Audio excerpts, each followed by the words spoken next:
Muibi, ini adalah cerita tentang orang yang dirawat di rumah sakit. Tapi ternyata di kamarnya dia itu tuh angker dan udah nelan korban beberapa orang sebelumnya dia. Oke. Jadi cerita ini tuh gue dapet dari telegram kita, dari Tia namanya. Tia. Nah, jadi kejadian ini tuh yang ngalamin adalah mamanya dia sendiri di saat mamanya ini mau ngelahirin anak keduanya dia, berarti adenya si Tia. Yes. Jadi satu hari menjelang mau operasi, si mamanya Tia ini tuh ditempatin di salah satu rumah sakit di Gorontalo. Nah, di rumah sakitnya ini tuh kamarnya ada 2 pasien di dalamnya. Waktu itu si Tia sekeluarga ini nganterin ibunya nih ke rumah sakit ini, masuk ke dalam kamar. Akhirnya pas masuk ke dalam kamarnya ini, keluarganya nih ngeliat kalau si kasur sebelah itu tuh lagi kayak diberes-beresin gitu, kayak bekas dipakai sama pasien lain berarti. Nah, terus mamanya Tia tuh di situ langsung kayak tiduran di kasur sebelahnya itu yang udah beres. Sebenarnya tuh nggak ada apa-apa sampai sore, bener-bener nggak ada apa-apa. Tapi pas menjelang ke malam, pas malamnya itu tiba-tiba mamanya Tia tuh kayak ketawa-ketawa, nangis, kayak gitu-gitu terus. Nah makanya si sekeluarganya Tia ini tuh bingung kenapa nih kok mamanya tiba-tiba kayak gini kan, aneh banget. Soalnya tuh bener-bener yang kayak ketawa-tawa, nangis-nangis tanpa sebab, karena mamanya juga gak pernah kayak gitu. Jadi satu keluarganya tuh kayak kaget banget lah, kayak aduh kenapa nih kok tiba-tiba kayak gini. Akhirnya didoa-doain lah sama keluarganya si Tia ini. Nah terus abis itu tuh gak berhenti di situ doang Muibi. Tiba-tiba sekitar kayak jam 4 pagi mamanya Tia ini tuh kebangun, terus tuh badannya kayak keangkat dari kasur gitu. Jadi kayak cuma perutnya doang yang keangkat. Dan yang bikin lebih nakutin lagi, si Tia ini tuh ngeliat kalau mamanya ini tuh lidahnya menjulur keluar, tapi tuh sepanjang dada sampai sini gitu. Sosoknya kayak berubah bukan nyokapnya ya? Iya, tapi kayak mukanya sih mamanya Moy, tapi lidahnya panjang, matanya putih kayak gitu-gitu. Akhirnya mereka sekeluarga tuh bener-bener langsung nelfonin Ustadz. Untung juga punya Ustadz kenalan, langsung ditelepon. Akhirnya Ustadznya datang di subuh-subuh itu. Nyokapnya kayak diruqyah, didoain gitu-gitu. Dan akhirnya nyokapnya langsung tidur lagi lah. Udah bener, udah normal keadaannya. Dan kalian tahu nggak? Tadi kan pas di awal cerita gue ceritain kan, kalau misalkan kamar mamanya Tia ini berdua sama kasur lain kan. Dan lagi diberes-beresin kan tadi. Nah ternyata diberes-beresin itu tuh adalah pasien sebelumnya yang ibu hamil juga. Dan meninggalnya karena apa? Karena dia tuh histeris ngelihat sosok makhluk halus yang ada di kamar itu. Jadi ini tuh kamar di salah satu rumah sakit di Gorontalo yang gue juga nggak bisa sebutin nama rumah sakitnya apa. Tapi lo bayangin deh berdua, berarti emang ini tuh udah memakan korban beberapa banyak sih kalau misalkan kayak gini kejadiannya.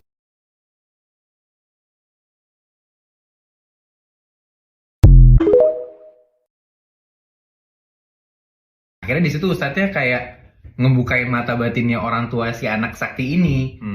Ya udah Bapak Ibu, saya bukain ya mata batinnya, nanti lihat sendiri apa yang kejadian gitu. Gue dapet cerita ini dari bokapnya teman gue. Kejadian dimana di kampungnya itu sempet geger. Gara-gara di kampungnya ini ada seorang anak yang hilang tiba-tiba Moy. Kok bisa? Nah, gak tahu kenapa yang bikin lebih geger bukan karena dia hilang, tapi ketika si anak ini tiba-tiba balik lagi. Nah, gegernya kenapa? Karena setelah si anak ini itu balik lagi ke rumahnya, si anak ini kayak kebal gitu Moy. Anak ini kalau luka, itu tuh lukanya bisa hilang cepet. Anjir. Jadi misalnya kayak kena luka apa gitu, tiba-tiba bisa hilang sendiri kayak within 5 seconds lah. Gila. Dalam waktu 5 detik gitu. Nah, ternyata hal ini tuh kayak bikin geger kampung dan malah jadi tontonan gitu loh. Bahkan orang tuanya sendiri merasa oh ini berkah gitu, malah oh anak gue yang hilang sekarang balik lagi jadi sakti gitu. Ada satu hari di mana datang seorang ustadz, terus nyamperin nih si bokap nyokapnya si anak ini, si anak yang sakti ini, bilang kayak Pak, Bapak orang tua dari si anak ini ya gitu. Oh iya bener Pak. Orang tuanya sampai yang kayak Pak Ustadz mau lihat, udah ditunjukin beneran dan emang balik lagi. Tapi Pak Ustadznya ini bilang Moy, Pak, Bu, sebenarnya ini bukan berkah atau ini bukan anugerah, melainkan ini tuh hal yang bahaya sebenarnya atau buruk, kata Pak Ustadznya gitu. Orang tuanya bingung kan, kenapa dibilang jadi musibah. Akhirnya di situ Ustadznya kayak ngebukain mata batinnya orang tua si anak sakti ini. Ya udah Bapak Ibu, saya bukain ya mata batinnya, nanti lihat sendiri apa yang kejadian gitu. Udah tuh dibuka mata batinnya gitu kan, set. Udah dibuka, terus Ustadznya bilang, coba saya tunjukin ya. Dilukain tuh anaknya, keluar nih darah. Terus nggak lama nih, tiba-tiba dari belakang si anak ini muncul wewe gombel. Aduh. Terus dia ngejilat tangannya si anak ini. Aduh. Akhirnya lukanya hilang. Berarti alasannya kenapa dia sakti karena dia pulang tapi ada wewe gombel nempel di badan dia. Bener. Jadi selama ini yang bikin lukanya dia sembuh, yaitu gara-gara dia jilat sama wewe gombel, gara-gara liurnya itu. Muibi, percaya nggak percaya, katanya kebun pisang itu tuh sarangnya pocong. Oh iya, gue sering denger gitu sih. Gue juga lagi. Nah, pas banget gue punya cerita. Kita sebut aja namanya Andri. Oke. Andri ini abis nganterin pacarnya pulang sekitar jam 9 malam. Terus pas perjalanan pulang, masih di dekat rumah pacarnya, si Andri ini ngeliat ada kucing di tengah jalan, jadi ngalangin mobilnya dia. Karena diklakson gak minggir-minggir, akhirnya dia keluar nih dari mobil karena mau ngusir si kucingnya ini kan. Ah iya benar. Pas dia turun dari mobil, terus dia lihat kanan, ternyata di kanannya tuh kayak satu lahan yang isinya tuh kebun pisang. Oke. Di situ dia mulai takut kan, karena dia tuh ngeh sama si mitos itu yang tadi gue Iya. bilang. Tapi ya udahlah, walaupun dia sedikit parno, dia mau lanjut nih ngusir si kucingnya ini. Iya benar. Pas dia ngeliat kucingnya ini udah nggak ada. Terus akhirnya karena dia mikir bisa jadi kucingnya ke kolong mobilnya dia mau ngeliat ke kolong mobil gitu dong. Iya. Akhirnya dia ngeliat lah nih, ngintip ke kolong mobilnya gini. Pas ngintip, tau nggak Moy, Bi? Ada pocong tergeletak lagi ngeliat ke mukanya si Andri ini. Anjir, di bawah kolong mobilnya. Di bawah kolong mobilnya, Moy.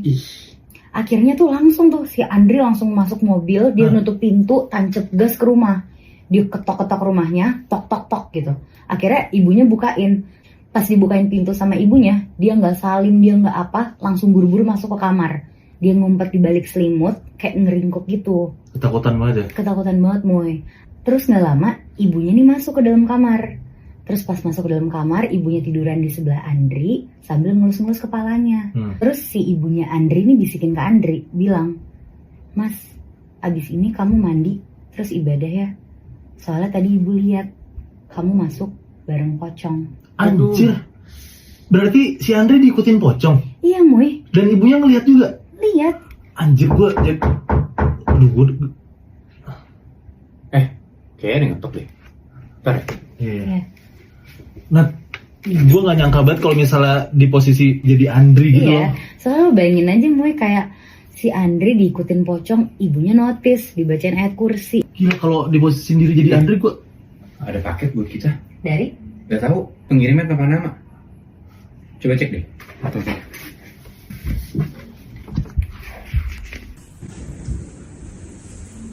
Ini beneran buat Muibinat? Ini dengan alamat jalan nomor 25 kan? Ya bener sih. Tapi pengirimnya siapa? Nah, kejadian ini terjadi di salah satu konser, tempatnya di luar Jakarta. Terus banyak banget kayak pohon-pohon tingginya di tempat itu. Jadi Nat, gue mau cerita tentang kejadian yang dialamin sama adiknya temen gue. Nah, kejadian ini terjadi di salah satu konser yang gue gak bisa sebutin namanya apa, tapi kalau misalnya gue kasih clue pasti lu pada tahu nih. Apa? Tempatnya di luar Jakarta. Terus banyak banget kayak pohon-pohon tingginya di tempat itu. Gue tahu. Di festivalnya, tahu kan? Tapi sekarang festival udah gak ada. Di hutan ya? Iya. Oh iya. Nah, ada teman gue ini sebetulnya namanya Ina. Ina itu jadi kayak volunteer di festivalnya itu. Dia jadi volunteer dan bekerja sebagai kayak crowd control. Festival ini berjalan 2 hari. Di hari pertama, dia tuh ngeliat di tempat dimana emang dia lagi ngejaga, itu tuh ada kayak cewek hijab gitu. Tiba-tiba kolaps gitu, Nah, kayak kejang-kejang gitu. Si Mbak itu berdua sama temennya. Nah, usut punya usut, katanya si Mbak itu kolaps karena dia itu melihat banyak banget sosok tinggi gede di antara pohon-pohon itu, Nah, padahal si Mbak itu indigo. Jadi harusnya dia udah biasa lah ya. Nah, iya. Singkat cerita, itu udah beres semua di hari pertama. Di hari kedua, dia ngejaga di tempat yang sama, di tempat yang Mbak lagi kolaps itu kemarin. Dan dia tahu tempat yang dimana dia tungguin itu horor, ya dia pasti jadi ke-trigger dong. Nah, bener aja, Nat. Pas di hari kedua, tiba-tiba si Ina itu tuh kayak badannya berat banget, muntah-muntah, mual, padahal sebelumnya dia baik-baik aja. Dan teman-teman itu juga kaget kayak, lah perasaan lu baik-baik aja, lu kenapa, Nak? Dia duduk kan tuh karena dia lemes, dikasih minum, pokoknya dipijitin sama teman-temannya. Pas dia bangun, berarti kan dia lagi duduk nih, dia bangun, tatapan dia itu ke arah pohon-pohon. Nah, tadi kan gue bilang tuh, si Mbak itu melihat banyak sosok tinggi besar di antara pohon-pohon itu. kalau misalnya di bayangan lo tinggi besar tuh mungkin kayak genderuwo Iya. atau apa, sosok hitam gitu kan. Nah ternyata si Ina akhirnya ngeliat kalau sosok-sosok yang dilihat sama mbak-mbak yang kemarin kolaps itu adalah sosok kuntilanak Bignat. Sosok kuntilanak yang gede-gede banget, tinggi tuh hampir 5 meter, dan itu tuh banyak banget, lebih dari satu. Jadi di antara banyak-banyak pohon itu semua banyak kuntilanak yang berdiri dan ngeliatin si Ina. Dan tingginya 5 meter.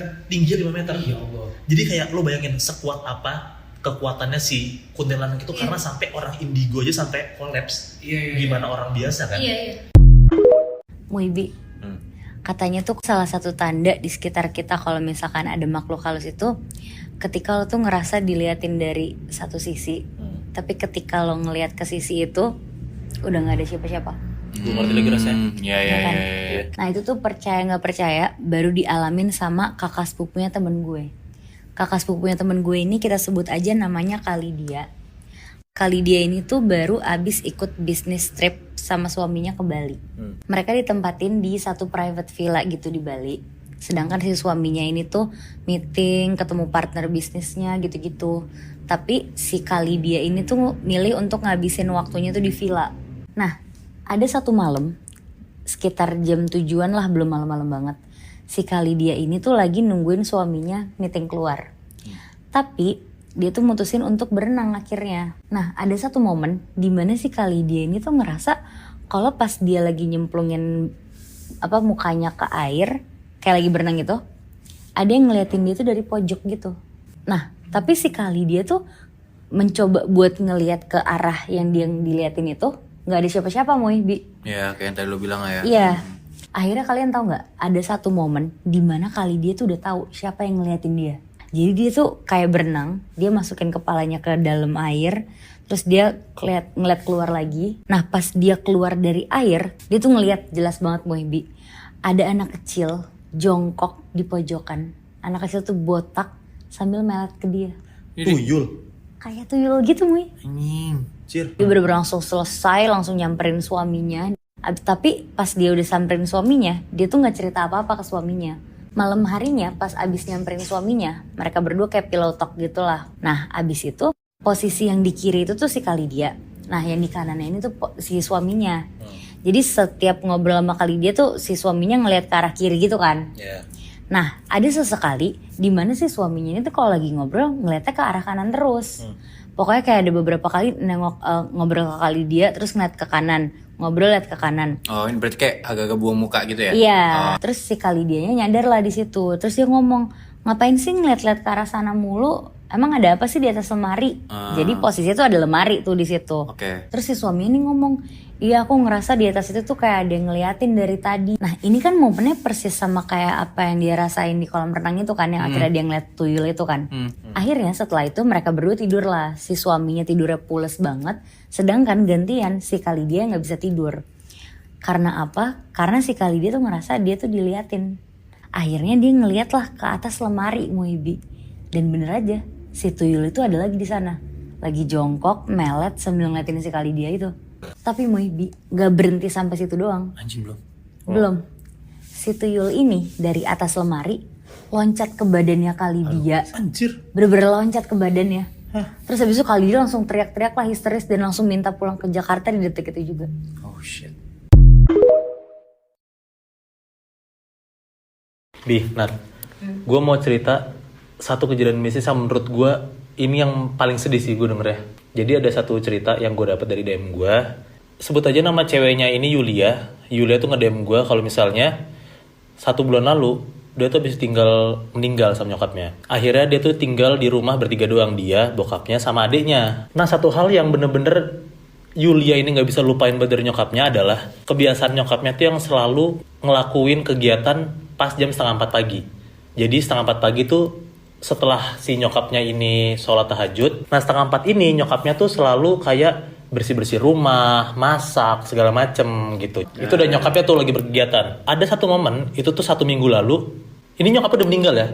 Yulia dengar kalau misalnya depan kamarnya itu, jadi bentuk rumahnya tuh ini ada 3 kamar, lantai 1. Pas buka pintu itu tuh langsung dapur. Ruang tengah dapur gitu, kebayang kan.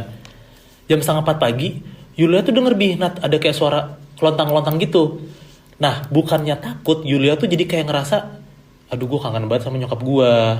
Gue jadi kayak ngerasa apakah ini keberadaan nyokap gue tuh dia lagi ada di sini atau gimana gitu loh. Arwahnya gitu Arwahnya bener.